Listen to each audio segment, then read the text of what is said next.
So, good evening, everyone. Welcome to another day of Be Agile Scrum, and we are continued with the with the Agile Scrum, and this is gonna be day 10 on the week 4. And what I'm going to do, I have hit the starting but record button. I'm going to share today the code of honor. The code of honor because of only one goal we have gathered together and we are focusing to get blessed. And the very first pillar we started to follow was with the instructor led free training program, and this is building a system for you. Why we need to follow a system to get placed? Because it is very mandatory to follow a system, because people fail, system does not, and that's the reason you should be the part of this, so that things will go flawless and you will find yourself once you follow all the pillars to get placed. So what will protect this entire goal? That is going to be your code of honor. Our code of honor is just a reminder that we are going to follow and going to abide by these rules. What are these? So show up always live, because there are few part and few area which sometime we don't want to record, and that only can be captured once you are live. So be on time, be punctual, and be highly committed. The similar part you can experience once you start attending corporate meetings once you get placed. So why it is important? Just to make a habit in your life, because how you do anything is how you do everything. That's the universal law as well. Second one is be a full stack student. So even on this path in IT, every day you are evolving, and every single day you need to keep on updating yourself. How you can keep yourself with the speed is that doing all the assignment which are giving to you. If you are learning something, and do self research onto that. Do you know that we follow the web version as well? And today, the world has got web 3.0. That's the version. Okay. So if you don't know, you can do. So this is just for general knowledge I have shared with you, and keep on doing self research onto that. Repeat what you have learned. So this is a very, very important, that keeps your memory retention rate little high. And third one is that taking full responsibility. So what we have to take full responsibility of our success as well as failure, because once some assignments are asked to be completed by you, that leads to success if you don't perform onto that. So remember, so you have to own both failure or success, whatever you are trying to reflect upon. Okay. By performing or completing your actions. So fourth one is mindset on this journey. Always keep open mind to learn and be positive, and keep yourself complaint free, and load yourself with the gratitude. And For that, you will have to start your day with the high rate of receptivity. How you can increase that? By following the strangest secret, the audio I have shared with you, and it will also pump you further to continue your learning. And when you start your learning, remember to start with the declaration, and then follow it by the drawing whatever you have learned, and then you need to summarize, and this is called as golden quadrant of the learning. And we are going to get started, because we are taking a deep dive into learning with declaration. So everyone is up for this declaration quickly. And here we are, how we are going to declare. We are going to declare with a self high five. Okay, that is going to be clap. So at the count of 3, I'm going to anchor it by clapping, and then read the words on the screen which are highlighted. Everyone can see the screen? Yes. Yes. Thank you. Yes. So let's get ready and get started. At the count of 3, we are going to give a self high five. 1, 2, 3, and go. And repeat. I am a quick learner. I'm a quick learner. I'm a quick learner. What others can learn and master, What others can learn and master, I too can do that, I too I can too do can that. do You can do that because I'm an awesome learner. Because I'm an I'm an awesome awesome learner. learner. Once again, we are going to give a self high five and repeat the highlighted word. 1, 2, 3, and go. today's learning is going to be Today's learning is going to be super duper easy for me. Super duper easy super for me. duper easy. Easier for me. Thank you so much, because you declared you are ready to grasp today's learning in easy manner. So on this path, you need to remember that you need to start giving away. And for that, when you are learning, first start giving away your ego, because sometime it may happen that your mind will say, hey, I know this. And the moment you say, I know this, you may block whatever unknown is coming to you. And you may not have that experience that after repeating, you may get sometime aha moment. So always remember that start with giving ego away, and that makes you more spiritually grounded. When we are talking about spiritually grounding, you need to remember that start doing charity of whatever you have earned of. Why? Because the charity will let you give your some amount, earned amount also away to for the society, and that helps you to grow. So it has been proven formula, and it has been proven technique also people are using. You might have heard this saying that what goes around comes around. So not with that intent, but intent to give away, you must do charity of whatever you have learned, earned. That is from 5% to 10% of your income, you must give away to the causes where you have believed in. Why? Because when you give, you grow, and when you just receive, you survive. Don't give away to grow, but give away to inspire others. Okay, because that is adding into the society as well, and to the social welfare too. So, and whatever you are doing, remember to appreciate that. What others do, appreciate that. And even what does not happen to you, appreciate that, because every single moment is taking you to the next moment for which you are preparing, knowingly or unknowingly. Okay, so it is also saying that what you appreciate appreciates you. So everyone is ready to follow these code of honor in their life to protect our goal. So do you agree to follow this? If yes, just say I agree. I agree. Everyone agrees? Thank Yes. you. Thank you so much. So on this note, let me share from where we had left yesterday. So it was DOD we were talking about. So DOD has got three types of level. One is initial, then matured, and then stringent. So in initial definition of done, let me remind you, you have seen that definition of done is a kind of checklist for user story as well as acceptance criteria. We learned with the flight example how to prepare a user story. We further got into banking example, and we created a checklist for ourselves. Okay, and user story too, and acceptance criteria too. So the format, you remember that as a person, I want to do activities so that the impact and given, then the given, when, and then. So these were the format. So initial DOD, it talks about what? It talks about all acceptance criteria has to meet what you have written. Unit test coverage has to be done 85%. Unit test, who writes that? So always unit test is done by developers. Keep that in mind. Yes, and then functional test has to be passed by testers. No known defect. When we are talking about no known defect, means higher priority defect should not be there. Then peer code has to be reviewed. So developer will reviews developers code. Peer code review has to be passed as well. And whatever the documentation what be it talks about, so they have to be completed well in advance. This is initial level of DOD. When you are in sprint one and things are gradually evolving, you are taking the highest priority one user story first or one epic first to complete it. When you break them down into smaller pieces, and become the activity subtask and task. So but what happens when it gets matured, DOD? So here you also work on all business functionality along with acceptance criteria. So in acceptance criteria, in fact, you try to include those business functionality or say business rules. So no dependency, unattended. So whatever the tickets are there which are dependent to each other, we have to make sure they have closed.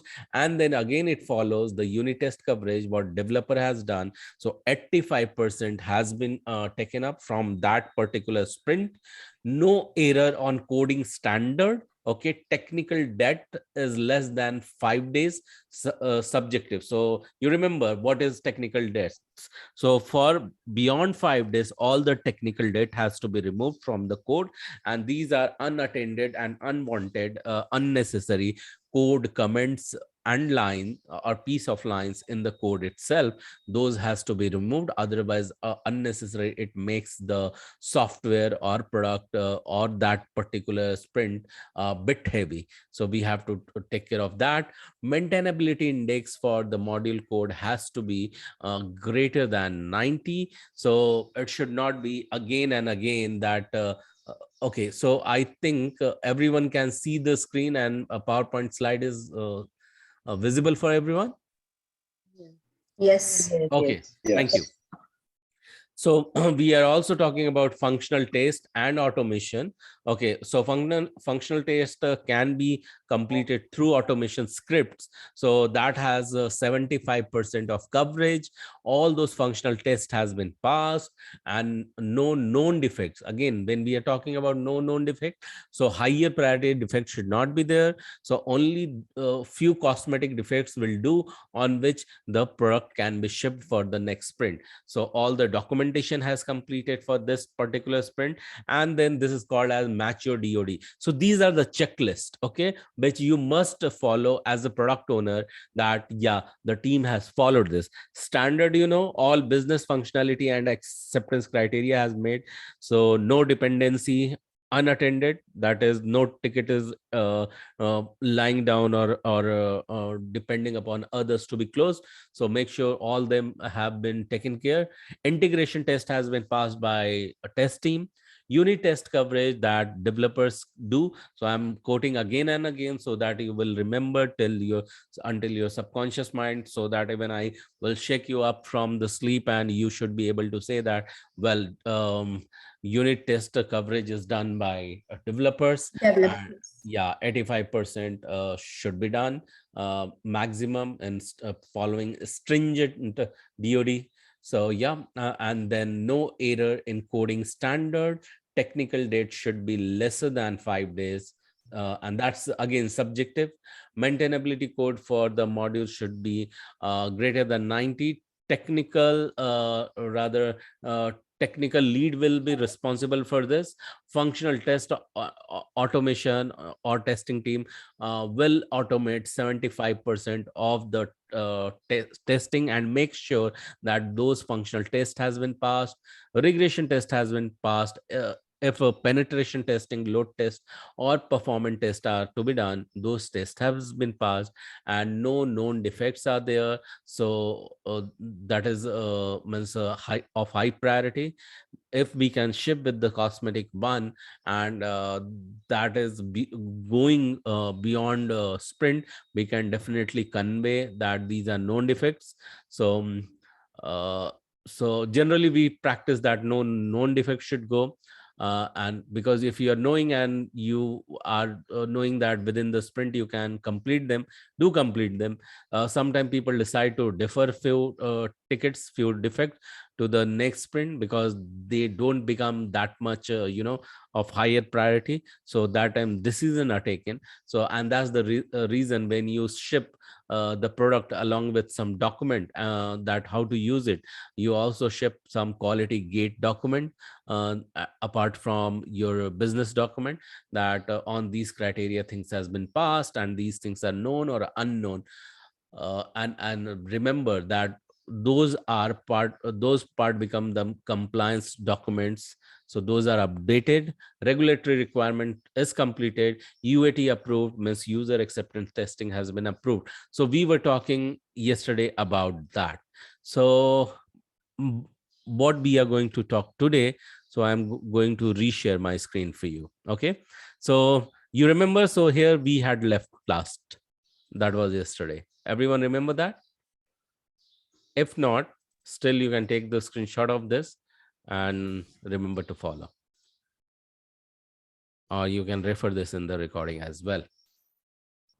So yeah, today what we are going to look at, we are going to look at product backlog management as well as self-organizing and cross-functional team. Okay, so Prerna ji, I would say that you kindly start this. Yes, yes, yes, for sure, for sure. Thank you so much for a wonderful introduction, like always, Gaurav. And welcome, welcome guys to this yet another interesting session where you will be learning a lot more practical and real life, details about the current topic, which is one of my favorite because it is very critical in the actual, day-to-day work life, experience in any organization. So coming back to the topic, is the topic says product backlog management or product backlog. Okay. Now it means what it says, it simply means product backlog, and how as a team, how as a product owner, a scrum master or development team, you manage it. So here, can you see this picture where it has been kind of shown like an iceberg? And can anybody tell me what is the speciality of an iceberg? I mean, why this picture is shown representing an iceberg? Anybody? It's an open question. Yes. Any idea? Any clue? Iceberg is very huge. Okay, that's one thing. Yes. Like what we see outside, there's more hidden. What we see outside is more hidden. As in, No, can you no, please like elaborate? what we see outside, there's more to it. Like, and Okay, okay, you're close. Anybody else, please? Kamini, Bela, Brijesh, Rupa. I think now Abhay and Anila said no, if I'm not wrong. Yeah. Anybody? No? Okay, now let me crack that for you. They say that the iceberg is 3 times more or 3 times bigger underwater or under the sea than what it's seen on the surface. Okay. So here it's not rather 3 times, but if you can see the top, the body above the water level is kind of smaller than what it is under the water, or under the ocean, if I have to call it that way. So what it means is the current iteration or current release is there, which you can see, which you're working on. But what is going to happen in future will be a lot, there is a lot of stock that will keep coming. And ultimately, if in case we don't work on some of the items, they will keep going into backlog. Backlog is a very common word wherein whatever is not being worked on or whatever is not being taken care of at this point of time, it's kind of kept in backlog. Even we have backlog item in your office work, in your household work, in your to-do list also. Okay, maybe you were supposed to go and buy groceries yesterday, but that came in your you did not do that, so that was your backlog. You were supposed to take your car for your monthly or your 6 monthly maintenance, but you did not do it, so that's now your backlog. Anything that you did not complete on time ultimately was in a backlog. Okay, now this is the easy part of it. That's the understanding part of it. Now, coming to this relevance with Agile, Scrum, and overall methodology. So, can anybody read this out for me, please? When I say please, please, please get it started. Yeah, yeah. the product backlog is owned by a product owner and reviewed during the sprint planning meeting. It's important that product Mhm. owners describe the tasks in clear, customer focused language without technical specifications. Right. All Go product ahead. Go back ahead. all product backlog items are estimated by developers. Their Mhm. estimations determine the number of items that will be selected for the upcoming sprint. Okay. So now it's honestly it's quite simple. It is what it stays. It's what it stays. It means I think we did learn this in earlier sessions also, that product backlog and your entire I backlog item list, that is managed, or your requirement list is managed by your product owner. Okay, this is one of the very important and crucial tasks or responsibilities of a product owner, that he maintains, arranges, and keeps a check on product backlog. Now, what do you mean by he maintains it? Okay, first of all, his product owner's responsibility is that all these tasks should be clear, and as in see, also product owner is one of the middlemen between the clients and as well as between the development team, whereas development team is excellent, and they are very much equipped and able to understand the technical side of it, but customer on the other hand may not be. So he, as the middleman, or as the, what do you say, joining bridge between two, he has to ensure that all the requirements are clear in the functionality, and they are mentioned in a non-technical way, without too many technical specifications. So even if a customer reads them, they will be able to understand it. Okay, first of all. And all product backlog items are estimated by developers. So see what happens whenever there is a requirement asked for a customer. For example, earlier you were supposed to maybe go to a maybe so you're planning to go to Disneyland, for that matter. Okay, just a hypothetical one. Okay, you're planning, you got some your vacation, you arrange your whatever office work, your household stuff, but then sadly you happen to fall sick, or you happen to you have to any typical hospital visit came in, you had a bad, you started having a bad toothache, then definitely that will take priority, right? I'm just trying to make you understand or relate the situation. So, in similar fashion, a customer does shares his preferences as per that they want particular functionality first. As per that, as per the requirement of their functionality, the developers will tell, okay, for this functionality, we'll have to kind of complete this task first. Okay, so that's why developers are the one who estimate, okay, we'll have to work on these items first, and so they all have a say in that okay, we'll have to complete this task first, and as per that, product owner manages the product backlog. So okay, so earlier we had 10 items. Out of that, we were supposed to go line by line, starting from 1 to 5, but then now, because customer has changed his ask, or they want to have some another functionality first, we'll now have to go from 6 to 10. So you get my point. It's like having a to-do list preference wise, and then as per maybe urgency, or as per some priority change, you pick out your different requirements first, instead of going from 1 2 3. Okay, and also their estimations determine the number of items that will be selected for the upcoming front, right? So, for example, if you keep taking items from backlog items, like for example, you're doing your complete work for this sprint, you might have 10 tasks. Okay, now customer is asking for some additional functionality, like when we take example of any travel tourism. So understand, earlier we were looking for maybe travel options only within US, or only within your country. But then later the customer says, no, I would like to give them flights to Asia also. I want to expand my criteria. So as for that, you'll have to change your or take additional requirement. So what happens when you take some additional requirement from the backlog? your current low priority requirements or tasks definitely or at times can go to the upcoming backlog, right?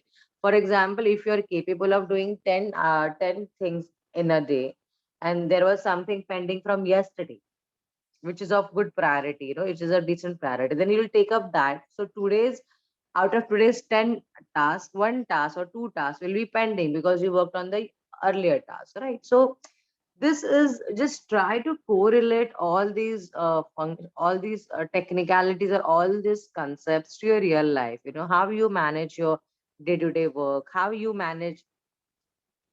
go about your task as per priority. You might have to go somewhere, but if some illness comes in, if any doctor visit comes in, how that take priorities. If you're going somewhere but then you got to know that you have to pick up a friend from airport, so though that takes priority. So likewise, when we have a typical set of work, but then as per priority, we change our way of working on that.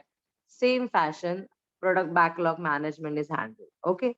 So now I want to ask you guys, do you have any have you got the clarity, or do you want any more explanation on this, or do you have still any uh, in case there is some confusion or you want more clarity? Yes. Or Gaurav, would you like to add something on this?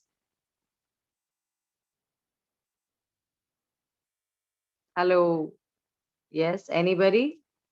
So I would say we can continue because there is a Okay. lot further. This is, yeah, then this is quite easy to understand. So I think we should, yeah, please. So yeah. Yeah, please go ahead then. So I move to the Yes. next slide. You can see Yes. that. Yes. Yeah. Yes. Okay. Yes. Thank you so much. So yes, earlier slide Abha read. Now I want someone else to volunteer this and read it for me, please. Two people can read it. Have or read 2 points at least. You can call out someone's name, Prerna. So Okay, now I have to. I didn't want to do that, but no, no, I no. think that That's this is better. how. Yeah. Yes, so Rupa, can you please read out for me? Yeah, definitely. The Yeah, please. the product backlog is a list of functionalities, technical requirements, enhancement that are maintained and managed by the product owner. If something is missing from the product backlog, it doesn't exist. So if a product exists, its product backlog also exists. The product Right. backlog is never complete. Okay. Now wait. Thank you so much for reading. Bela, can you read out the next two items, please? Sure. Okay. Thank you. Yeah. The product backlog is dynamic. It changes Mm-hmm. constantly during work progress because new ideas and functionalities appear. Some of them change or move up or down the backlog list. Okay. Perfect. Perfect. So what it states is that first line is kind of a repetition of the earlier slide, whereas it means that it is maintained by the product owner. And that this includes all the technical requirements, enhancements, whatever the customer has asked for. So we now know that this has been maintained by product owner. Okay, so we are good on that. Now this is an interesting line, an interesting thing to understand and remember that what it says, if something is missing from the product backlog, then it doesn't exist.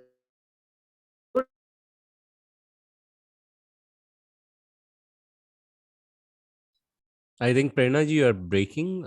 I'm not sure. Everyone can hear me. Yes, yes. Okay, okay. Your voice was went.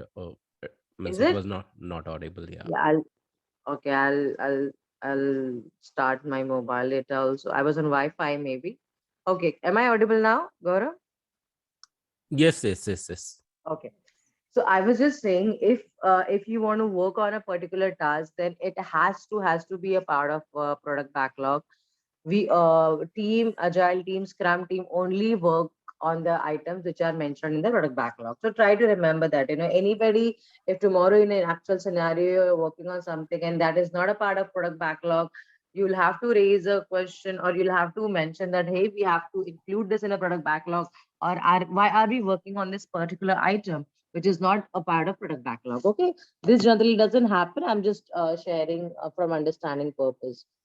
So yes, and product backlog is never complete. Now this is a very interesting statement because as you must have understood, the product backlog is always ever increasing. You keep having meetings with the customer. There are some changes in the requirement, so that keeps changing, updating. So that's why it's mentioned it's never complete. It will be never like 100 tasks given to you. You have to keep working on that. That will be the base, but then as we say that we keep talking to the customer mostly on daily basis or quite frequently, so the exchange of ideas, the new requirements that keeps coming, and that is why on the same line, that is why it is mentioned that it is dynamic. It is not static. Dynamic means ever changing. It's ever evolving, so there are changes that keeps happening. So that is what. And the last point is yes, it changes constantly during work progress because of the new functionalities and some ideas change or move up. Yeah, we have mentioned this, like because we are discussing with the customer quite frequently. The priorities might change, or some functionalities or ideas, or some demands which they have wanted, their requirements. Now earlier I mentioned, instead of only US, they want to serve Asia, and tomorrow along with Asia, they want to serve Europe for their travel tourism business. They want to book flights there, they want to visit those countries. So like that, many things keep happening. And I think this is not too technical, it is quite easy to understand. And I think, Gaurav, if nobody has any doubt, we can definitely go to the next slide. Yes, anybody has any doubts, please ask. This forum is quite open. Okay, yeah. So if you can see here, those hands are showing you priorities, So it's a very interesting picture when you can see the product backlog, right? If you want, you can take a picture of it where you can see product backlog, ABC feature, then you have prioritizing, estimating, creating, and refining. Okay. If you remember, we have been talking a lot about taking notes about the keywords. So if you have your pen and pencil, please write down these things like product backlog, then prioritizing, estimating, and keep reading these keywords, because while giving interview, while talking to other resources from Agile or Scrum, you're supposed to use these words. That shows that you know the concepts and you're aware of it, and you can actually use them. Okay. Yes. So who was left last time? I think Kamini, will you please read out for me the first point? Is Kamini there? No, Kamini has not Okay, joined. sorry. So yeah. Okay, fine. Yeah, Brijesh, will you please read out for me the first point? Yes, the product backlog is a prioritized set of requests for desired product functionality and contains all necessary items to complete the product release. Right, right. See, so it is what it states. So it's a prioritized set of requests which is desired, or which is important for a product functionality to be developed. Like just I mentioned that if you want to increase your travel tourism business application or your website to Europe, then you'll have to add those country details. You have to add those flight details. So it is as per your requirement. If your functionality increases, then it contains, you'll have to add all the necessary items for completing that product release. Means for completing that functionality, you'll have to add all these releases.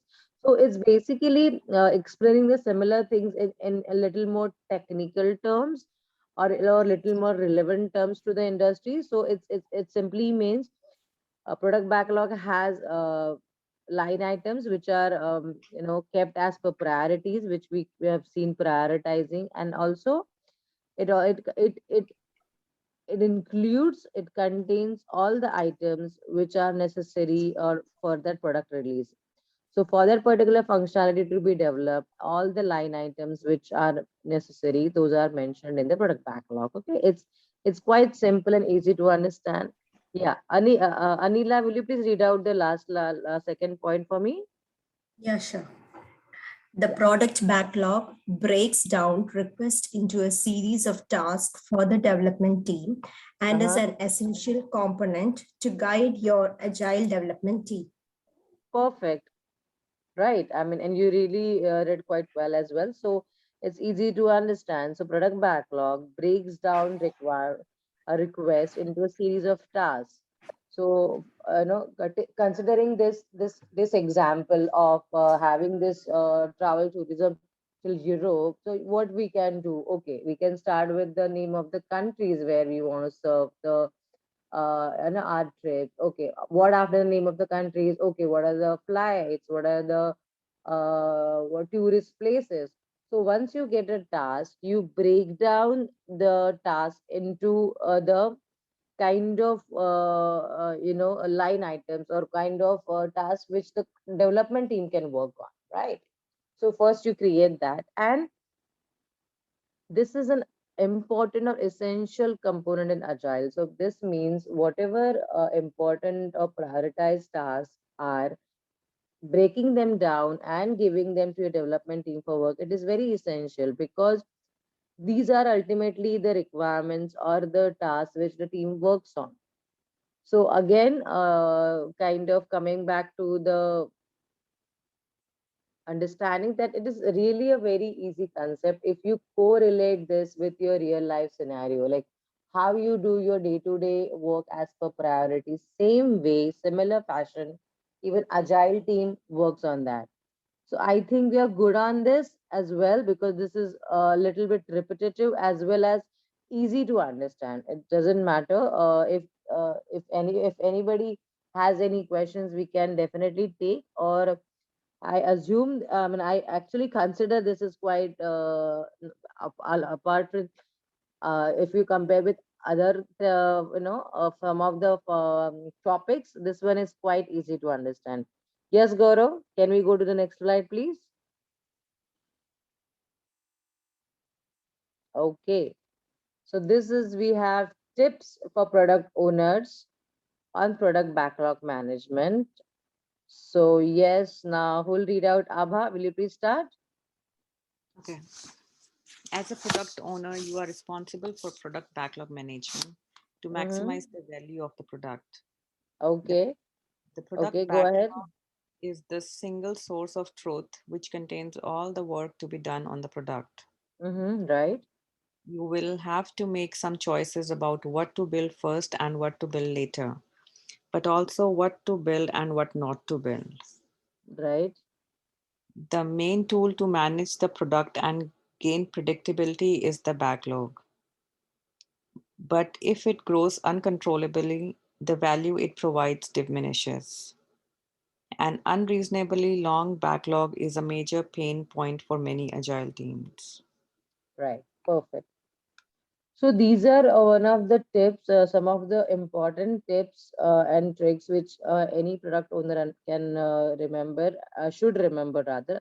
And along with product owner, even or the development teams should also, consider these points. So what it says, it means that a product owner is responsible for the product backlog, definitely, and product backlog is very important from the point of view of the overall development of that application or of the product. It's really it increases the value of the product depending on what kind of task or requirements you consider.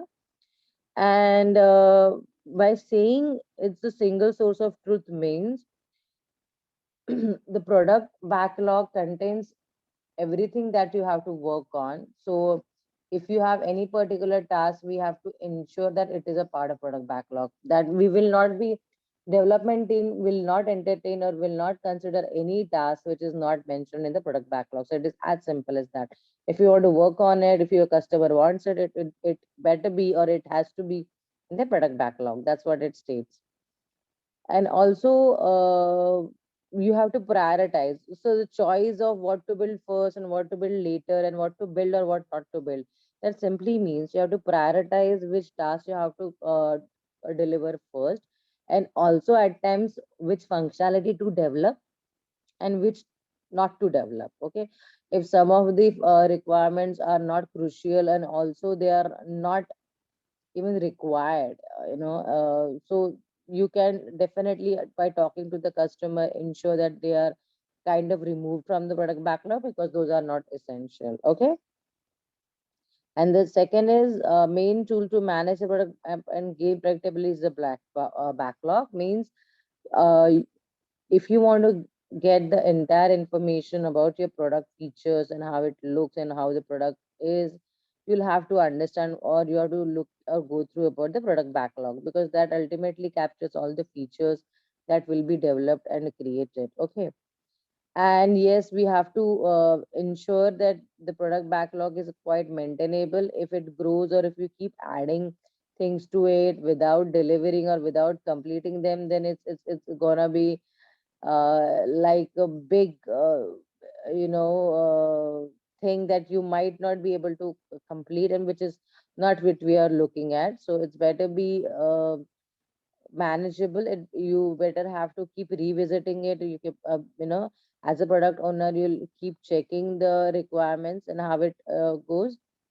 And yes, an unreasonably long product backlog is a major pain for many agile teams. That's absolutely true. If you have a product backlog which is kind of filled with unnecessary or low priority tasks, and team might get confused and stuff like that. Hence, it's really important for a product owner as well as for the entire team that the product backlog, which is their go-to thing to work on, as per the priority.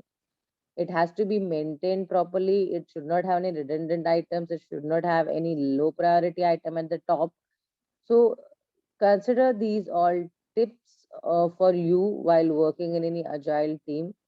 And I think they are quite self-explanatory. Still, I've shared my bit of understanding with you.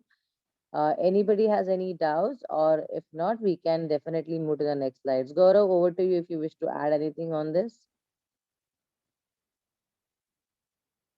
I So think yeah. everybody is quite in the what I would say in the right rhythm with us, and I think they're understanding. And also, these are quite, after learning so much, these are quite easy to understand topics, to be very honest. So yes, again, this is kind of another picture where it shows how a product backlog looks, how it is broken into sprint backlog. You take some chunks or take some items from your product backlog and make it into a sprint backlog or sprint task items. And then you got a plan, like out of 24 hours in a day and 20 days, considering a sprint of kind of like 3 weeks per se, 20 days. So how are you going to work on it? So this is actually in real life work happens. So this was just a pictorial way of making you understand. Gaurav, I think we can go to the next slide.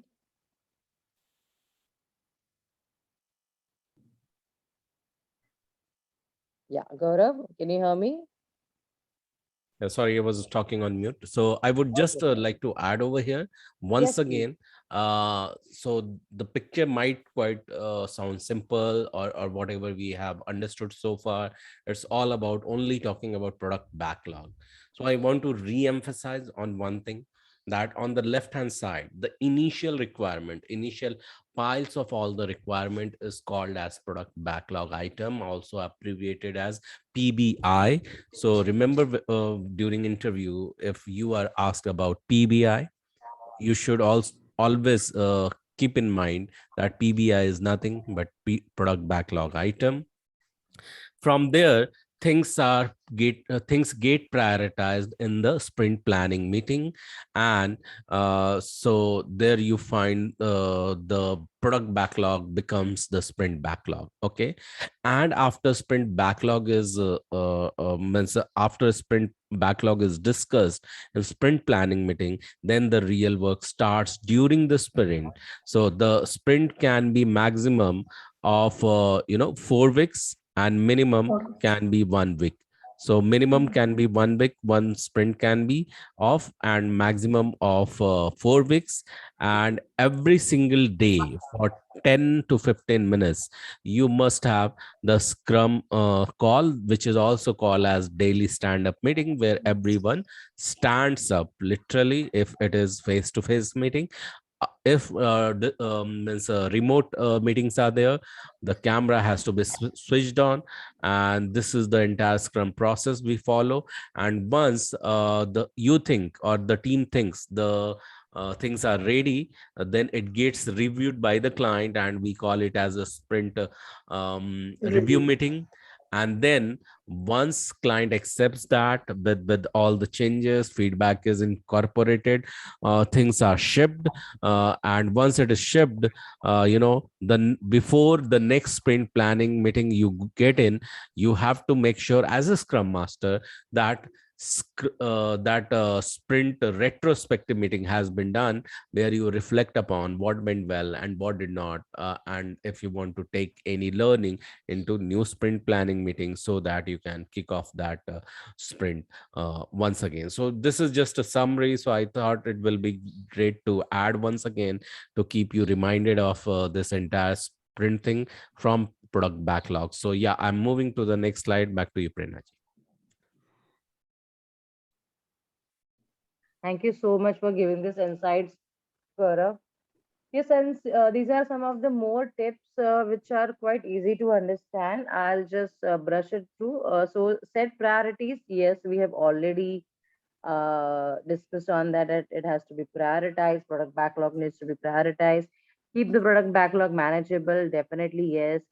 Review the product backlog periodically. Yeah, that's one of the important point.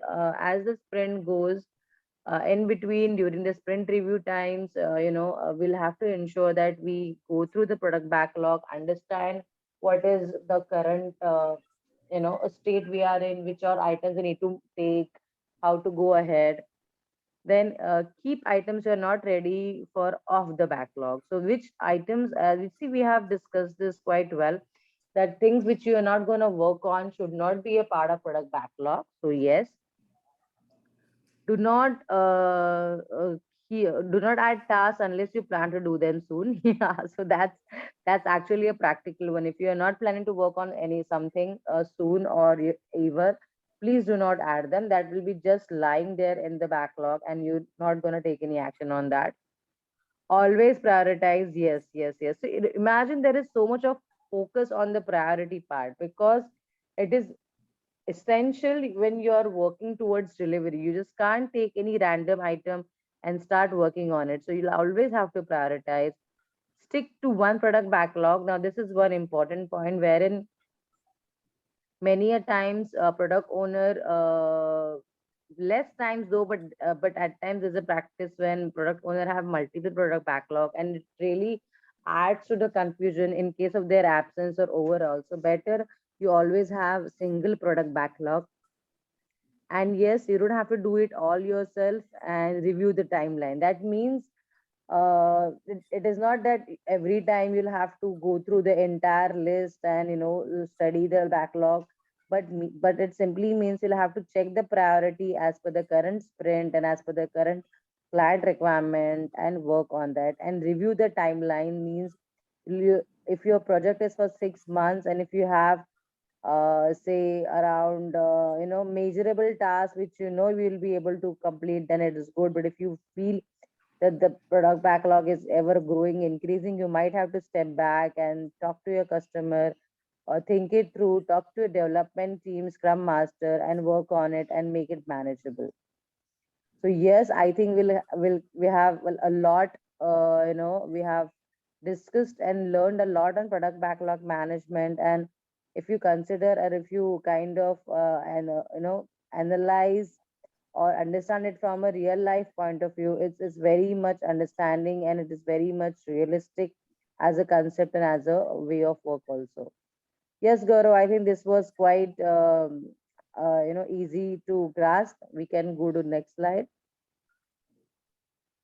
Yeah, we have few more tips again. I'll just read out for them, because we have gone through it in earlier discussion. It means not everything has to be a user story. Yes, we did learn about user story yesterday. So it simply means uh, only because it is mentioned in the product backlog, it need not have to be elaborated.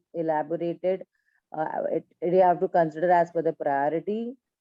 Know what is on your product backlog. Definitely you should be aware. reorder the product backlog continuously. See, this is similar to set priorities. Means if you change priority, definitely your product backlog changes. The product backlog shouldn't be complete. Now this is an interesting one. That means it's always ever changing. There are some new requirements coming. Olders are deprioritized, some are removed. So that's why it's never complete. The focus on what and why. Yeah. So what or which requirement and why am I working? So you're working on a particular requirement because the customer has given higher priority of it. So simple, these are some of the actual good questions to be asked while working in an industry, that why am I working and what am I working? So yes, you're working on a particular requirement, and why? Because the customer is prioritizing, or it is currently in the flow of your work for the completion of the product. Put it on the wall, that means mention on the product backlog. There is more than customer, there is more than customer or business value, and keep stakeholders updated. Okay. So yes, we'll have to consider the practicality part of the requirements. We are not always going ahead with only because the customer is saying yes. Definitely, that's one of the important pointers. But checking the feasibility, understanding the product, and working accordingly is very important. Anybody said something? Yeah. I guess their mic was on. Yeah. And yes, keep stakeholders updated. So all your stakeholders, your customer, your senior management, your team members, they all should be kind of involved, that in case if there's any major change, or or if you're running through the backlog. So yes, these are also some of the important tips and tricks which a product which product owner as well as if entire team knows, it will really be very helpful for them. Yes, anybody has any doubts in this? I guess, I hope So no, but yes. yeah, Yeah. so I believe that everyone, Rupa, Bela, Brijesh, Abha, you all are clear with the product backlog item, right? So any question comes on you, you should be able to answer related to product backlog item, right? Why so silence? Okay. I have Yes. no idea. Yes. Guys, please do speak up. Or is it Yes. so easy for Yes, you? yes. And the good thing is that I did not mention deliberately Anila's name because she is repeating. So Anila said yes first, but remaining whose names are called. So what about you? So Yeah. okay, Yes. cool. Thanks. I really like the confidence. So yeah, we'll continue further. Keep taking notes of these. These are small items. Whatever Prernaji has said are very important. Even though those are bullet points, will be really helpful for you to remember when you will start talking about product backlog item, also known as PBI. So next we are moving to self-organizing and cross-functional team. Will be taking a deep dive into this. Okay, and who remember we have spoken about self-organizing and cross-functional team earlier as well. I do. Yes. Yeah. Yeah. So all right. So from here we'll continue again for this self-organizing team meeting. Not team meeting. In fact, we will speak more about self-organizing team. So Prerna ji, do you want me to continue or you want to continue? No, you can continue for some time, please. Thank Yeah, you. sure.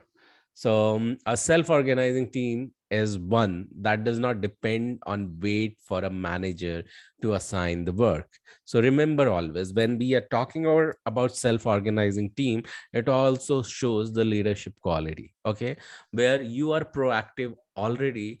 And when we are part of sprint planning meeting, you are showing courage over there by taking ownership on some of the product backlog item. You as a developer or as a business analyst or as a tester or as a technical architect, you can say that hey, I would like to take this opportunity, or I would like to take this item to work upon, as a business analyst, if you are. So you will document about it. You will turn that into the epic into smaller user story, or smaller tasks, subtasks.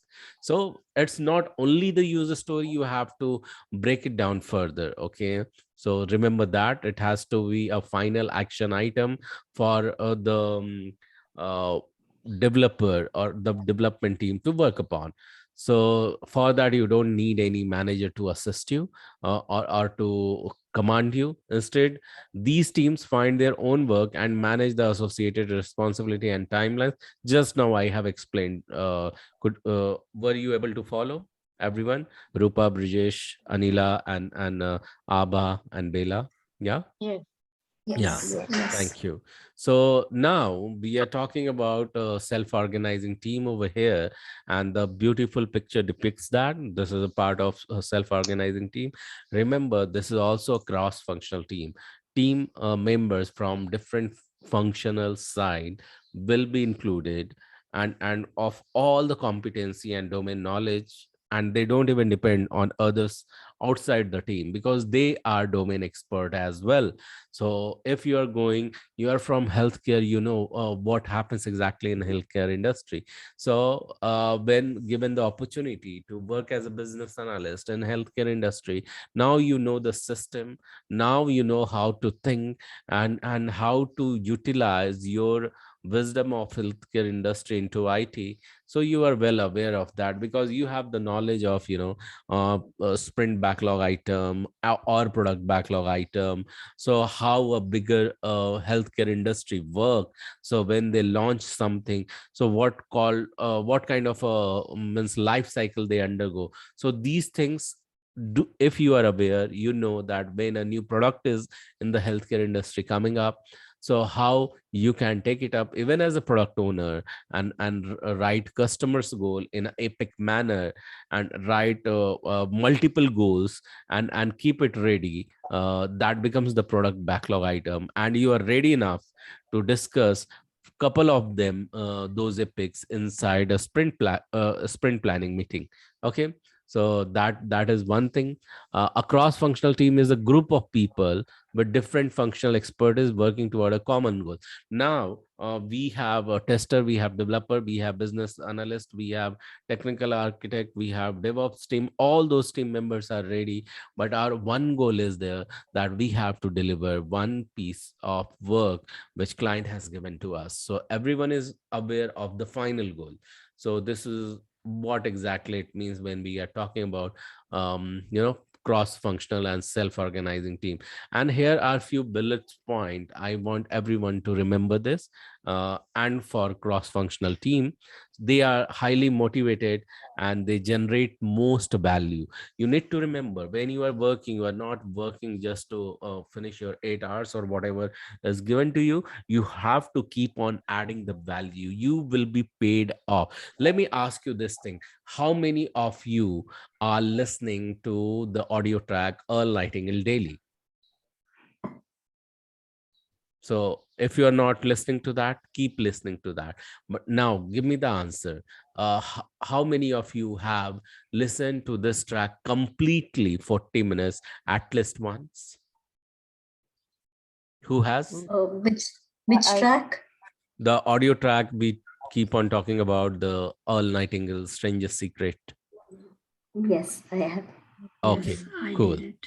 Thank you. There you have known, in that track it has been mentioned, you will not be gaining the outcome, or you will not be gaining the even money, or the salary for what you appear for, but you will get paid for what you add value for.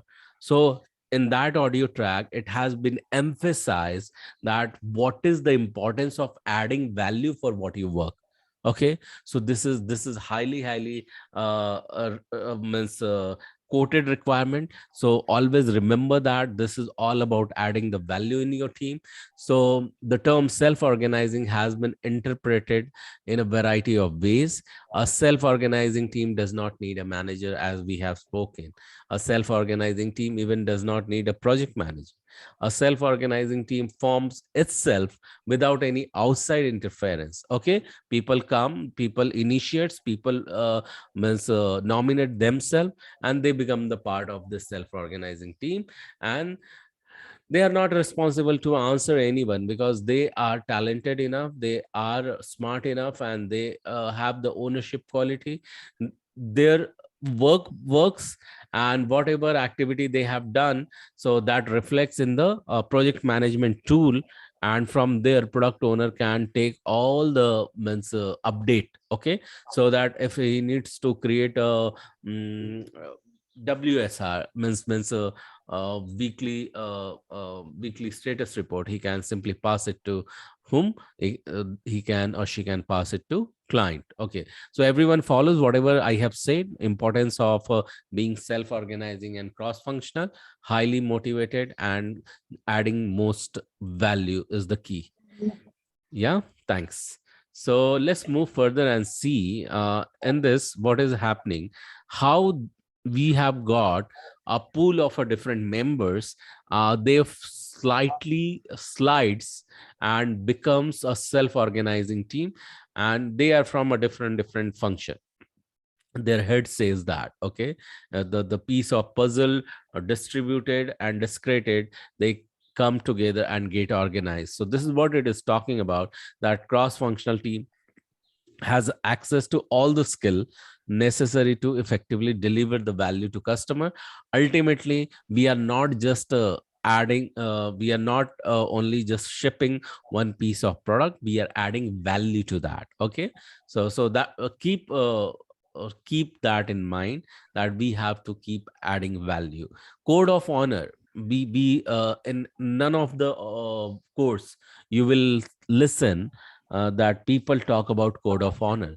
So when we are talking about code of honor at the start of any day or start of any topic, that is just a value addition. Why? Because that will help you to understand the importance of adding value in your industry. Everyone follows that, why this additional item has been given to you. So when many people know the values of their company, but they don't even know that this can be aligned with every single person or every single employee. There is a deep science and understanding behind that, that is given to you just for free of cost, so that your focus will remain at one place. So remember that, and you will follow what you have said, and when you will follow, you will gain accordingly. If you don't follow, you will not get that result. Okay, so whatever you have been doing, you have seen the result of that, and what you have not followed, you will have the result of that as well. So that is why you are insisted, you are encouraged to follow certain things, so that you have those results which you are aspiring to get upon. Okay, so these are few things. So this, whatever I said, those are something which added value to your understanding to deliver what you are meant to. Okay, so a cross-functional team does not have to consist of all generalists. Okay, so we need only specialists. So remember, so you have to be specialist in whatever area you are. Like we are talking about domain experts, and the good thing is that you coming from health care industry will make you specialist as well. Healthcare domain expert, business analyst, or scrum master, or product owner, whoever you want to become tomorrow. You will generally find that a cross-functional team consists of a mixed people who have some knowledge about a lot of different areas, and others who are stronger in one area but are willing to help out in other areas where needed and when they can. What does it mean? Even if you are coming from healthcare industry, you are highly skilled in analysis task, you can analyze any businesses.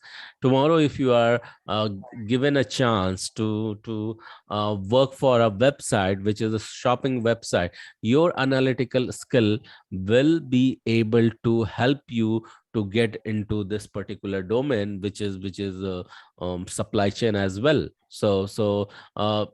One domain can give you the confidence that tomorrow if new project is coming and you're assigned to that, because ultimately we have to work for a project into IT, so that when comes to you, you are confident enough and you are ready enough to work upon them. Okay. So everyone follows whatever I said? Yes. Is this Yes. yes from everyone or one Yes. person? Thank you. Thank you so Yes. much for adding up. Yep. So Nice explanation, Gaurav. Yes. yeah, you can. You want to take up or you want to add something? Yes, I just wanted to add something that you have really rightly mentioned, that uh, self-organizing and cross-functional team is they are the missing pieces in a puzzle wherein everyone fits together. Though they are masters in their own, I would say, area of expertise, but when they work together, they form such an amazing team that everybody is conducive for each other's development, work overall, and then they work as a team. That time they don't work that, hey, I'm the expert, or I'm the specialist, or I'm that. No, we all work together under one roof as a team, and that is the beauty of it. So you get best of both worlds. You get an experts working for your team as as a team member, dedicated and honest and transparent. So that is what it is. I'll like to take this. No, I'll just go for it. Is it okay, Gaurav? Yeah, yeah, sure, sure. Yeah. Okay. Yeah.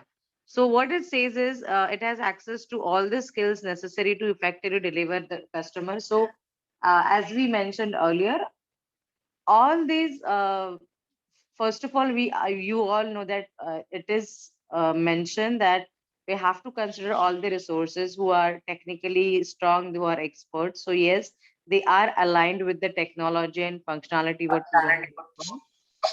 Yes. um, and the cross-functional team, yeah, if anybody is speaking, please speak up, or I'll request them to go on mute. Yes, please. Yeah. Yes, and also a cross-functional team do not consist of generalists. So as we said, they are specialists, they are experts. So we mean people who know what they're working on. So we don't go for any typical general or regular, resources. They're all specialists. Also, consist of all specialists. Now, this is an important task. When I say there are experts and specialists, along with that we have people who work on all kind of tasks. Of course, they might not be specialists, but they are intelligent, or they are decent enough to work on all the, like for example, maybe beginner or fresher level resources, or people who are cross skilling, or people who know more than one technology. Okay, so they might not be considered as expert or as specialist, but yes, they are integral and important part of this team. Then next is, you will generally find that a cross-functional team consists of a mix of people who have some knowledge about different areas. I just mentioned now that there might be people who know more than one skill, who have more understanding, and others who are stronger in one area but are willing to help out in other areas where needed, and where when they can. So yes, we do have many of the specialists, but some of the people who are just might be good in more than one technology, or they are overall good in development, their implementation, team handling. So we have an excellent blend of people in a team. When we say cross functional team, we have and self organizing. So self organizing part is also very essential, wherein you don't have to have a typical boss or a mandatory supervisor, though we know a scrum master and product owner are there. But these teams are so highly motivated and they're so highly committed that you don't need someone else to be on top of them or to follow up with them. We can be assured that the team will deliver to the best of their strength and their capacity. And yes, this is what we have for the cross functional and self organizing team. I think this is also quite easy to understand, but if you still have any doubts, please feel free to ask. Or Gaurav, if you wish to add something. No, I think we've repeated this slide. So thank you for addition. So Okay. yeah, we can move to another one. Yes. Yes. So we have mentioned this cross-functional I teams can be viewed as teams of cross-functional individuals with different functional and domain expertise, as mentioned earlier. See, these people can from finance domain, for marketing domain. I'm just giving from development point of view, just understanding sake. So these people can come from different. Some people can be expert from audit domain. You know, some people can be expert from HR domain. So you, as a agile team, we have chosen these people best suitable for our projects, right? So they are from different domains. And yeah, for example, if one effort is weakening a sprint cycle, then in a cross-functional team, member with stronger skills can associate and work with other team members to complete the sprint on time. Yes. So if you want to complete the sprint on time in an effective manner, then we have to ensure that there are people with team members who are very strong, or we are very or effective in their work and their delivery, and then they work along with other team members to complete that sprint. So just try to understand our entire motive or focus revolves around completing of the sprint, and to achieve that, how we manage our resources, or how we manage our, or how we set priorities and execute them. This is all what is important, and we have to think from that point of view. A cross-functional team should be able to self-organize and keep a continuous flow of features after every sprint. Yeah, we have learned that they have to be self-organized. There is no any particular body on them to constantly supervise, though they have scrum master and product owner for their go-to situations, but then they will not have anybody who will be constantly after them. But because they don't need it, they're already motivated, they're already quite self-organized. They know how to work, when which which requirements to work for all that, because see, there is a continuous communication going on. We have daily stand-up meetings, we have a review meetings, or reviews with customer on regular basis. So when your team is aware what they're supposed to work on, encouraging employees to become cross-functional individuals create workforce flexibility. Means, for example, if somebody is working on .NET, we might encourage that person to work on any other technology for that matter, any open source technology, or web scripting language. So what happens, they have the additional talent, and which is very important or crucial for such kind of projects. And you're also enabling them, or you're making them more useful than only knowing about one technology. They can work on multiple technologies or multiple methodologies. And last but not the least, expertise in one area and shallow experience across the board help in lowering defects and speed up cycle time. So yes, when you're expert in a certain area and you have some decent or some idea about the other, helps, for example, if me, Gaurav, Abha, Shalini, I was about to say Shalini, Kamini, Bela, Brijesh, Rupa, Abha, if I missed someone, so sorry. Everybody, considering you are our expert in your own area. Some might be in marketing, some might be in finance, some might be in HR, some might be in research, anything. So when we form a team, we as a team are the best of the from this lot, from the lot, wherein we can deliver as per our capabilities. I have expertise in my own area, so I can definitely guide all others, and vice versa.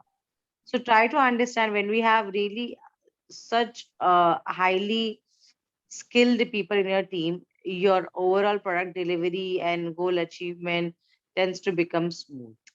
Yes, Gaurav, you want to add something on this slide, or we can go to next, please? Yeah, so I want to ask a question over here before we start discussing this thing. So anyone can answer this. The thing is that what do you think? If you are self-organizing team and if you are a cross-functional team, then whatever the task you will complete, so how one person will get to know about it? So yeah, please answer this, anyone. So I need answer from everyone, in fact. So how we will come to know that you have completed some item? If it is cross functional and self organizing team, you don't need to report to anyone. Then how people across the table or across the team will come to know about it? So please, who can answer that? Anyone? Daily stand-up meeting. Stand-up meetings, yeah. Okay, let it flow. Next.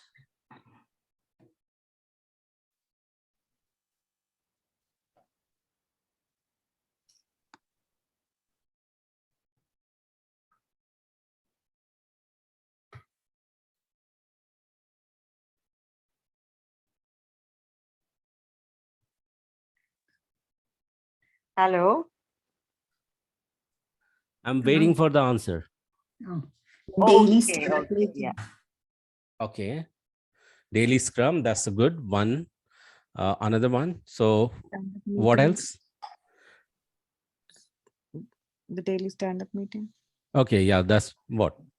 Daily Scrum is daily yes. stand-up meeting.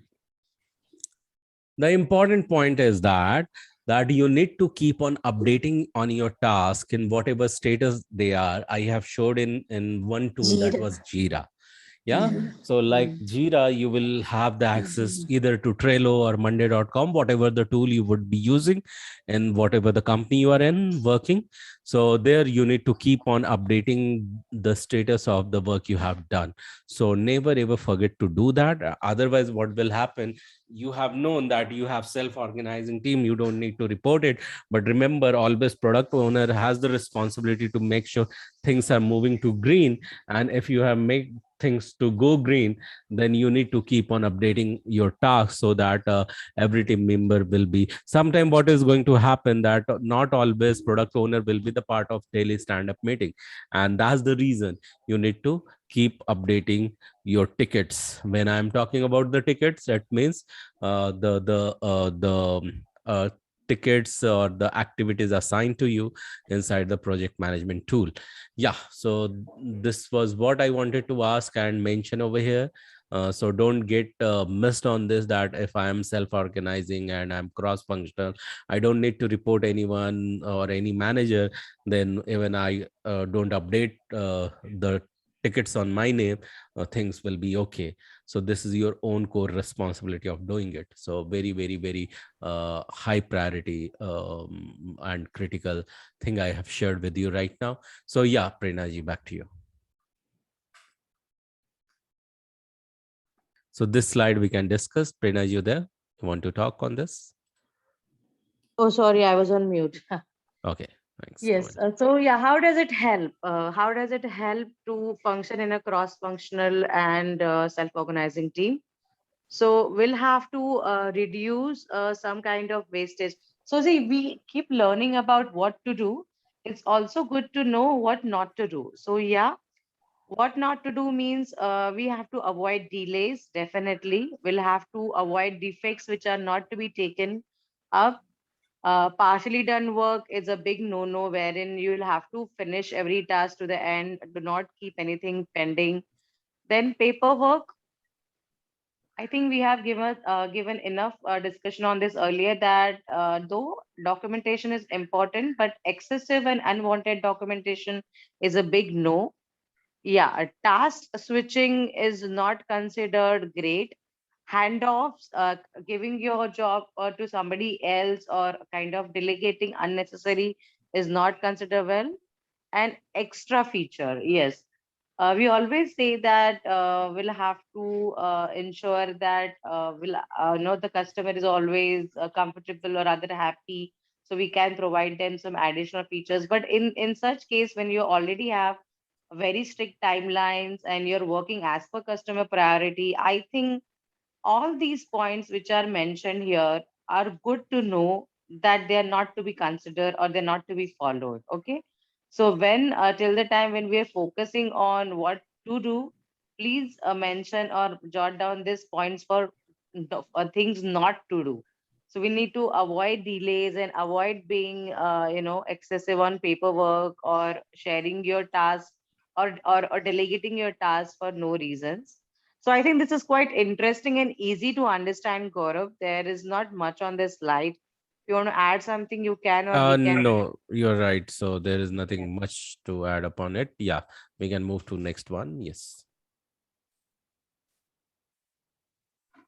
Yes, so this is again kind of summarizing of what we have, learned till now. So it states that how does it help? So how does it help means across a functional team member team, they have their own process, their own way of working with each other smoothly, because everybody knows what they're working on and they work in a very collaborative and cooperative manner, helping each other out. So it's a very most of the time it's very smooth flow, because this is how it's supposed to be.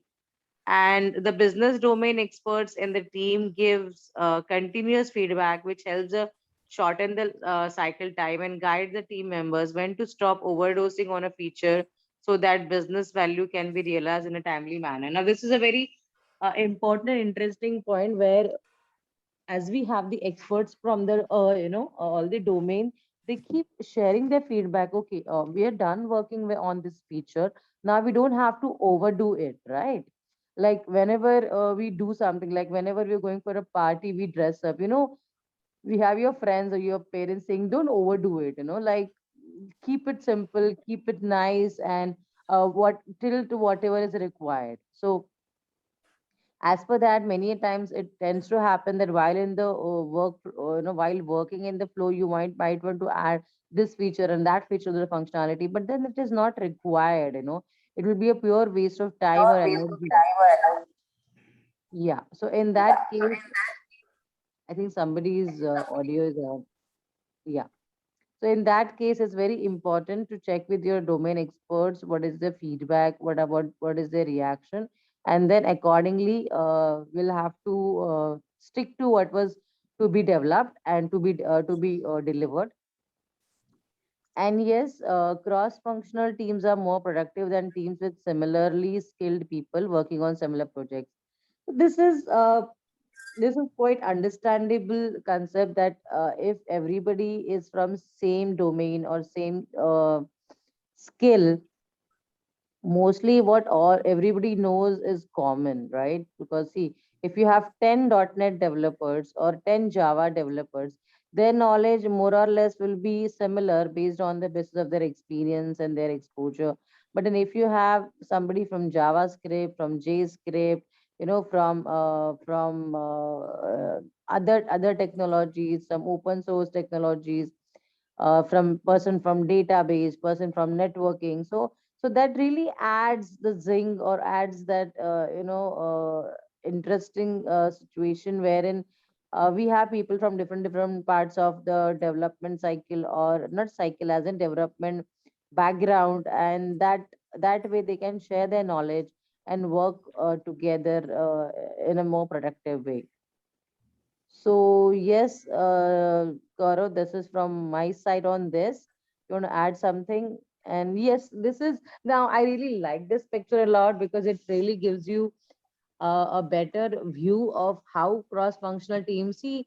If we can see in functional, we have system analysts or BAs in one, we have developers in one color code, we have testers in one. But when we look at the cross-functional, it is so beautiful. It is all mix of all our colors. We have BA, we have tester, we have developers. We might have, some industry experts. We might have some people from other technologies. So it's a very colorful as well as very practical use of available resources. So I would request you to take a picture of this, click a pic of this slide, wherein even if you look at it, you know what you're gonna talk about. So it's like a representative from different domains or different functionalities or different functions, and they are clubbed together to deliver the best possible result. So yes, I think this is from my side. Anybody has any doubts, or I'll request Gaurav to add on this. Yes, Gaurav?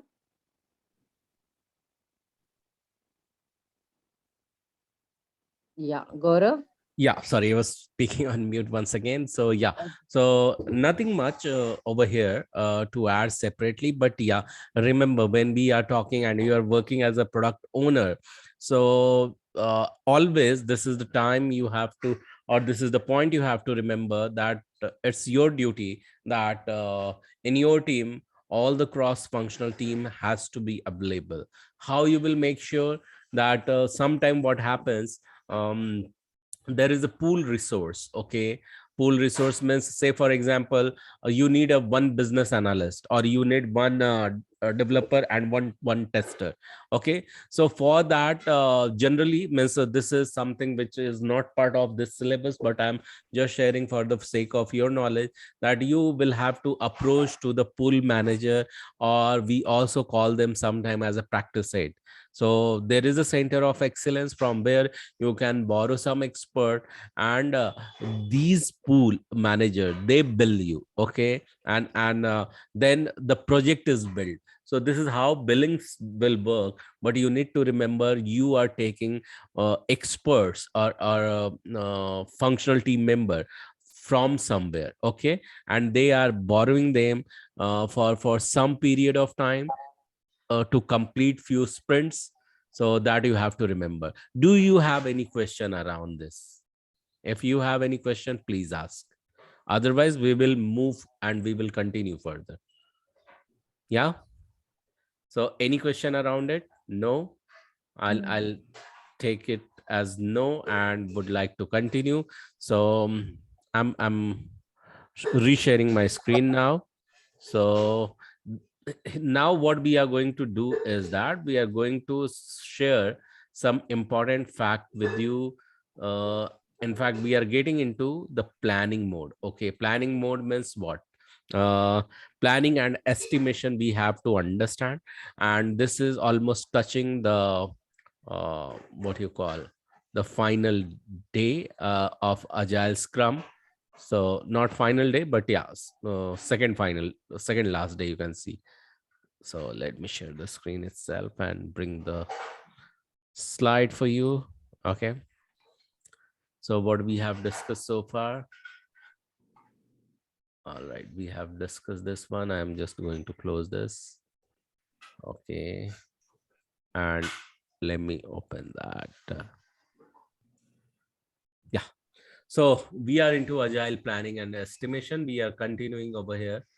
So here, this is important thing. Anyone has attended this one, what we are showing over here. So let me give you some brief first on agile planning and estimation. So how, as a sprint planner or product owner, you will make sure that your team is participating and they are planning and they are estimating. Because if you are a business analyst, I may ask you, hey, tell me that this piece of work is there or this functionality is there. On that, you have to create a BRD, business requirement document, or FRD, or functional requirement document. How long you will take? Or I'll, as a product owner, will move towards the developer and ask them that this functionality requires to be developed. How do you how long how long you will take that to complete it? Similar may go with the tester. I may ask that how long they will take to test it. So for them to answer, there are few methodology, or there are few method planning and estimation techniques are there they need to follow. One technique is called as t-shirt technique. Okay, so in t-shirt technique, you need to remember that customer is the top, at the top level, and the technique has to follow that for any goal or any project may have the yearly goal. Okay, that has to be broken down further in the quarterly mode, monthly mode, or weekly mode, and then the project can be estimated, whether it is a long project, medium project, or small project, or extra small project. So for that, some story points are also given, and considering the story point, are hours are distributed for particular task. That, yeah, so how they will do that. So when finally we are giving the estimate, you have to remember the large project will have a vision, and when we are breaking it down, we have to understand that what roadmap we are giving. And when we have the clear roadmap, you need to understand how many releases we have to include, and those releases will have how much iteration, and based on that iteration, for how long our daily stand-up will take place. Okay, because ultimately at the end of the daily stand-up meeting, in the end of the sprint, we are going to deliver it. Okay, and final thing will be that apart from this is that acceptance criteria. When your product backlog item has been broken down, so what exactly happens when you read a vision for a project? Okay, you decide, you decide a team, cross functional team. Okay, and this vision are generally written from the client and come to you as a statement of work, one pager, something like that. Then you understand, you translate that statement in one epic or two epic.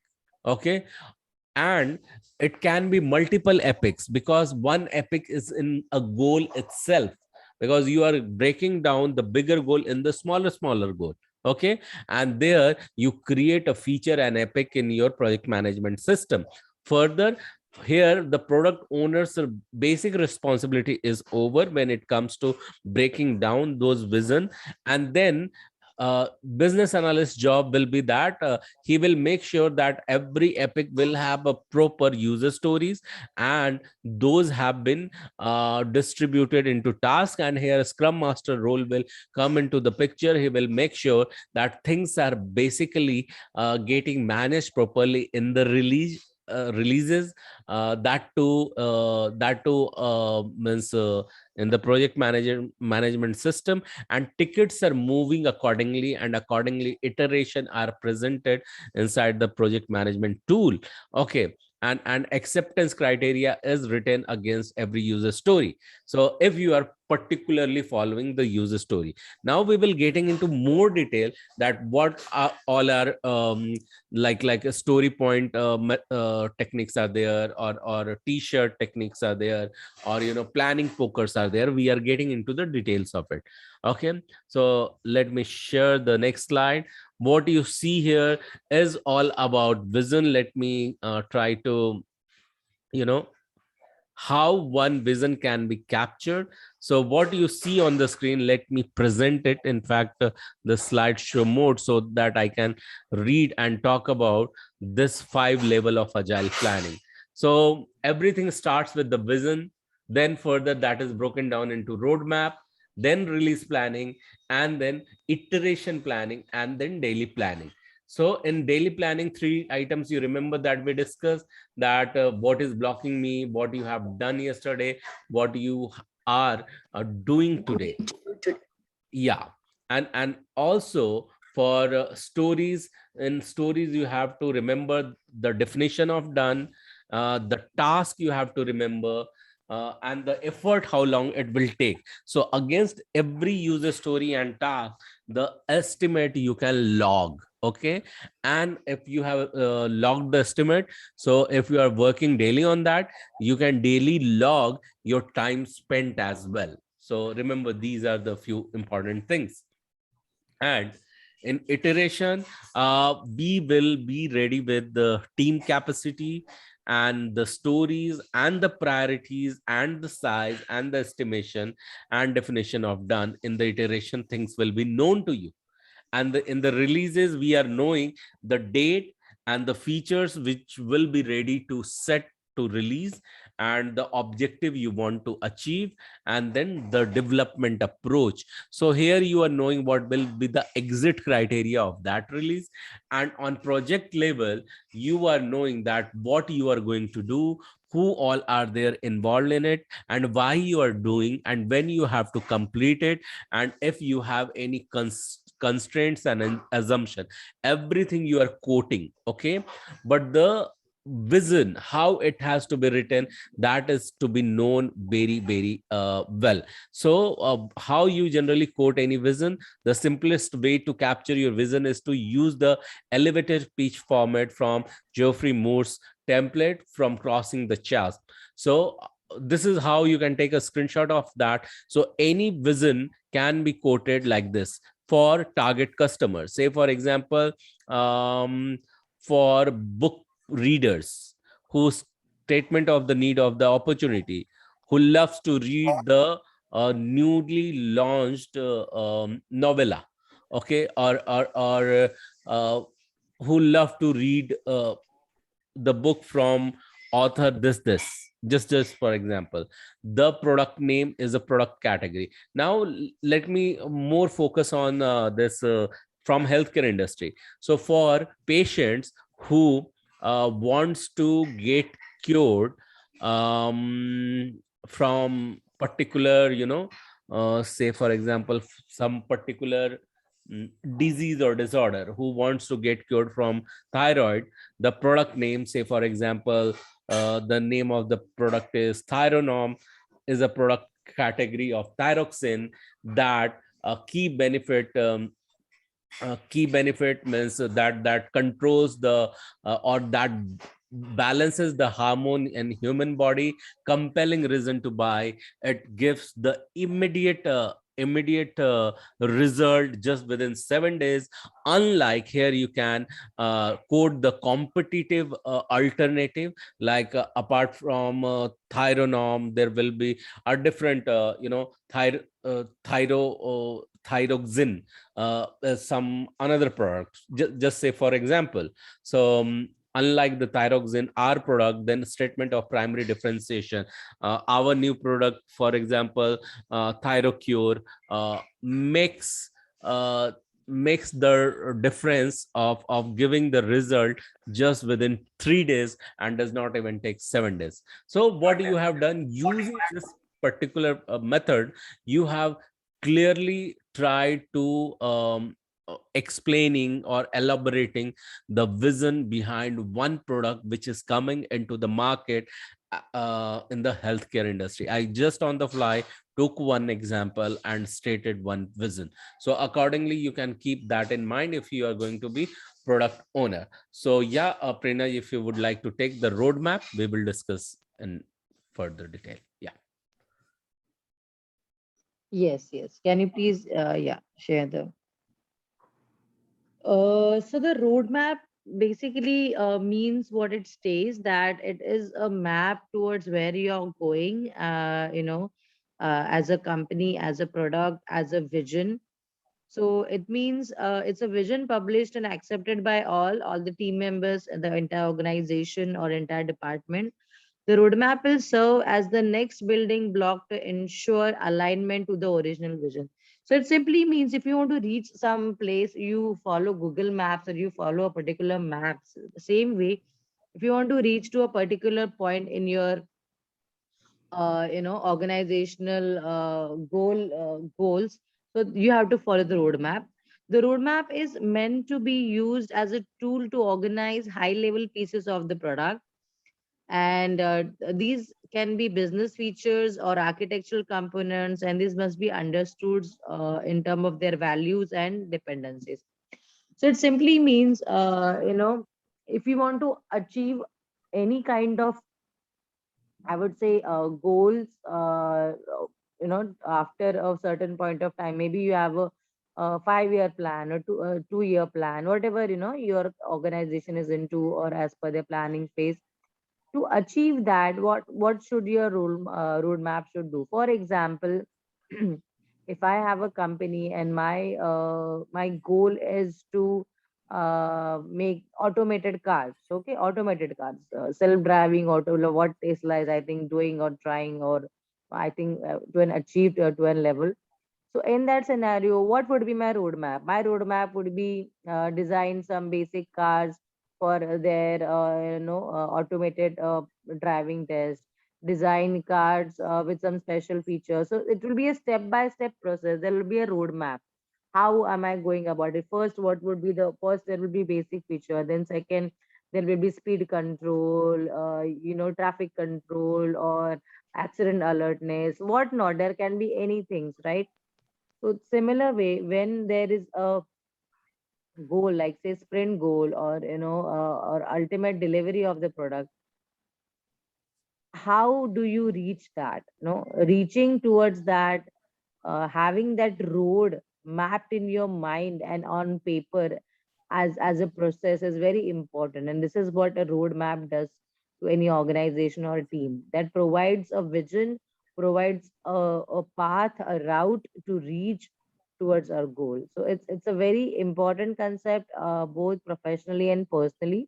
So even if you want to reach some goals or achieve some goals in real life, having a roadmap, how that is leading and how you are going and how your path would be is very essential.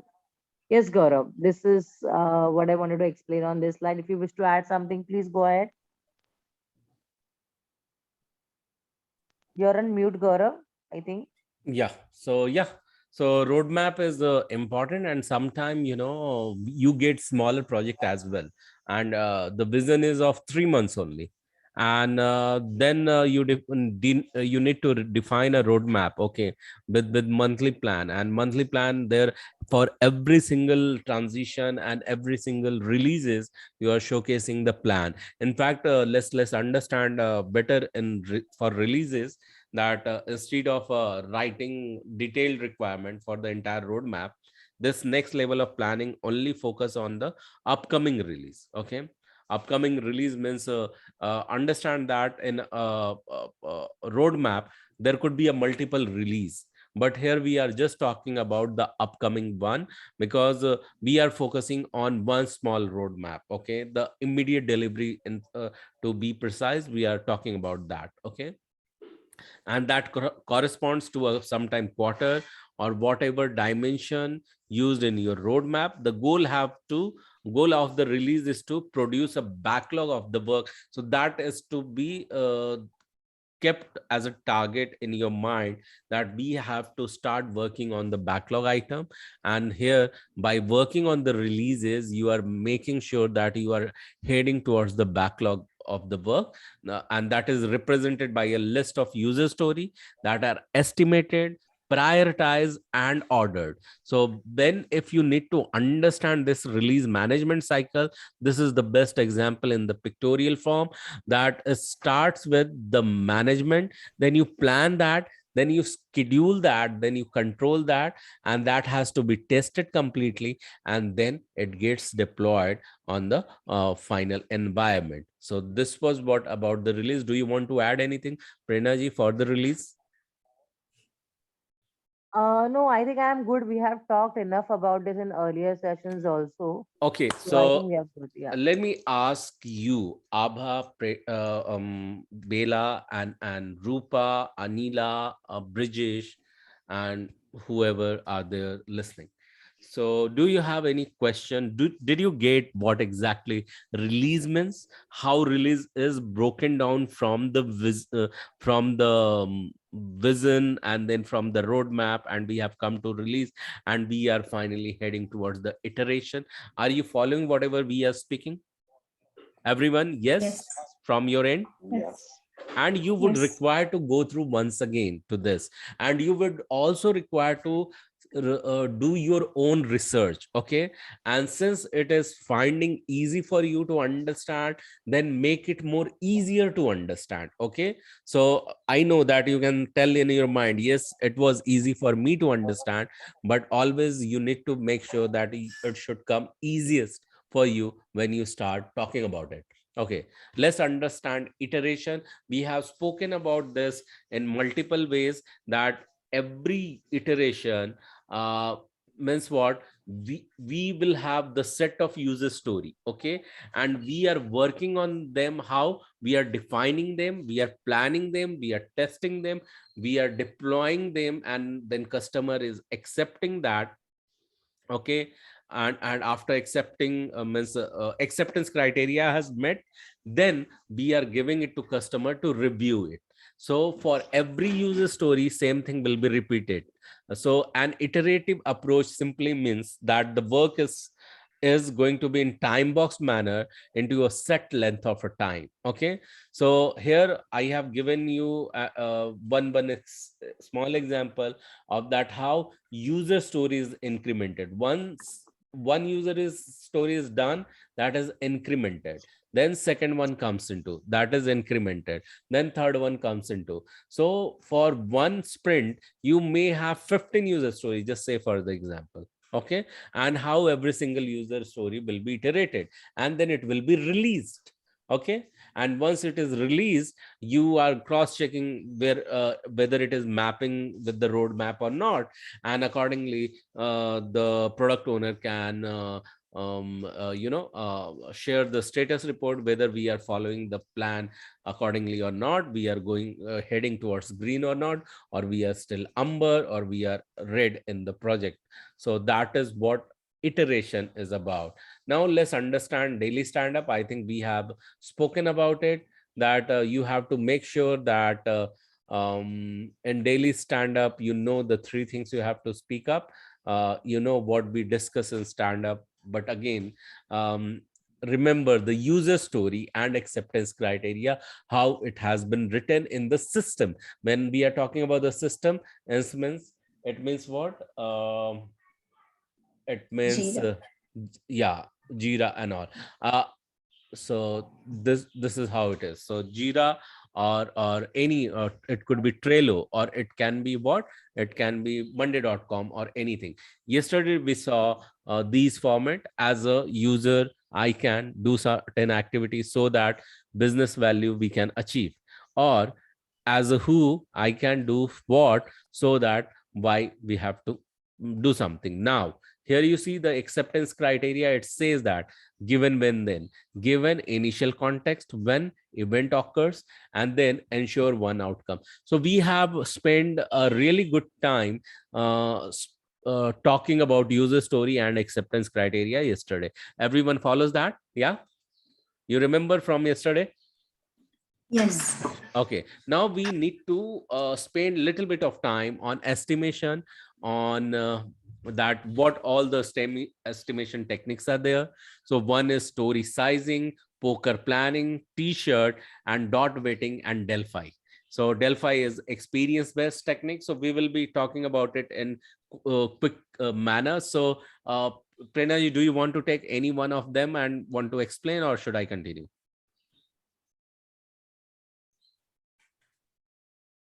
I think you're talking on mute. Okay. So, okay, let me explain you. So what is story point technique? So you can see that for every user story, based on the priority and based on what complexity, you give it a story point. When you are giving it a story point, you have to make sure that one user story is not crossing beyond 12 hours max. Okay. How do you give the story point? You consider that one user story point means one card, say for example, one feature you are discussing from product backlog item, you will be asked to give it a story point, or give it to a complexity point. Okay, that time, based on the hour you think that it will take, you will quote a number. Okay, if you think that it will take 8 hours, you are going to quote a number as 8. Okay, and it should not go beyond 12 hours. So considering that, every team member will give their story point, and this technique is called as story sizing. Everyone followed? Yeah. Now everyone followed this? Yes, story Yes. sizing. Yes. Now let's Yes. understand the poker planning. In poker planning, there will be a number of cards given to you, and on those cards there will be certain numbers written. So what you have to do as a team member, once you will be asked to give your estimate, you will pull a card and you will publish that on the table. And say for example, in one team there are 3 members and everyone has pulled a different cards, and it has different numbers on it, and they have published on the table. What is going to happen, the person or who is sharing this meeting, poker planning meeting, they will take an average of that particular team's quoted cards, and they will publish the final hours based on the cards you have shown. And this happens for every single team. We have also discussed about t-shirt sizing technique. Here you know that one user story is extra small, will take 1 hour to be completed, or small take some 2 hours to be completed, or medium will take 4 hours to be completed, or large will take 6 hours to be completed or 5 hours to be completed, or extra large that will take 7 hours to be completed, 8 hours to be completed, or double extra large which will take around 12 hours to be completed. So remember why we are not going beyond 12 hours, because every single user story we are making sure we are bite sizing it, we are reducing its complexity, we are breaking down a bigger goal into smaller pieces, and that's why certain rules are there. You cannot go beyond this. Okay, dot voting is just like a sizing technique. In dot, for one user story you give a single dot or double dot or a 3 dot or 4 dot or 5 dots. Okay, so you can give as many as dot possible for voting, that which one is more complex. But this is really subjective matter when we are talking about dot based voting. So on dot voting sometime it cannot be easily defined and easily taken it up, but based on the number of dots you will give onto that will define that how bigger this user story is. And again, Delphi is experience based. For certain piece of functionality, you will judge based on your experience in your past, how long it might have taken in the previous release or previous sprint or in previous project if you have worked upon. Okay, and again, if from different team members you are taking the estimate, you can take an average of that and you can share with your seniors that this is what estimation is. Everyone is clear on all these different type of estimation? By the way, let me tell you, there are numbers of estimation technique. We cannot cover each and everything, but yeah, mostly Delphi is used in IT industry. So you and as a product owner, sometime you can see that people are using story sizing technique as well. So I hope that clarifies you whatever mentioned estimation techniques are there. So everyone is following over here? Yeah. Any question till now over here? Any question till now? No. Okay, so I would request everyone to look at it.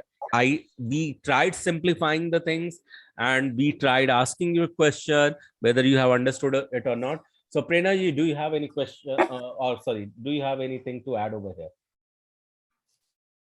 Gaurav, I think we really had a to close here. Okay, fine. So I would ask Abba, what do you feel like saying from today's meeting or today's discussion? Do you find it that you should repeat this and look at it again? Yes, obviously I look at it again, though it was very interesting, and I attended the previous last time also.